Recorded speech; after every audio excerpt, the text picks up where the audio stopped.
Bowling போட போகிறோம். Bowling ஆமாம், பவுலிங் ஆக்ஷனை நீங்கள் பாருங்க, வித்தியாசமாக இருக்குங்க. அதை பாருங்க, அந்த பவுலிங் விதிமுறைகள் சொல்லி தரேன். பவுலிங் ஓடி வந்து அப்படி கையை சூற்றி போகணும். இதுதான் பவுலிங்கின் விதிமுறைகள். நம்ம அண்ணனுக்கு இப்போ நம்ம ப்ராக்டிஸ் பண்ணிகிட்டு இருக்கோம். நம்ம காலையில் ஒரு டோர்னமெண்ட் மேட்ச், ஒரு மேட்ச் வின் பண்ணிட்டோம். அந்த மேட்ச் அடுத்த கண்டினியூவாக அடுத்த வாரம் நமக்கு போடுறாங்க. அடுத்த வாரம் நம்ம வந்து 2வது மேட்ச் வின் பண்ணாச்சுன்னா 4 மேட்ச் வின் பண்ணால் நமக்கு கோப்பை தருவாங்க. அந்த கோப்பையை உங்களுக்கு வீடியோ எடுத்து போடுறான் மாப்பிள்ள.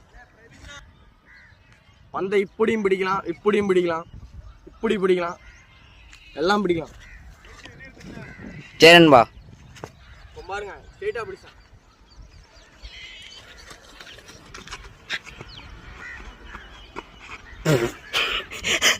எப்படியுமே அடிக்க முடியாது. நம்ம ஷூ போடல, அதனால நம்ம பவுலிங் வரல. அப்படி என்ன விடு சரி. நான் போடுற பந்துனா ஸ்விங் போடு. இது வந்து பிராக்டிஸ் மேட்ச் தான். ஷூ கியூலாம் போட்டு வந்து நம்ம இது வரல.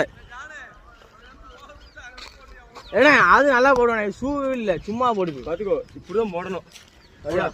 அவன் ஆக்ஷன் இப்படி.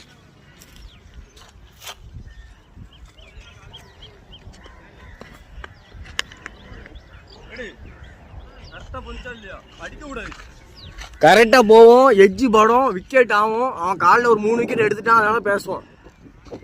அத சொல்லு மாப்பிள்ள, அத சொல்லு.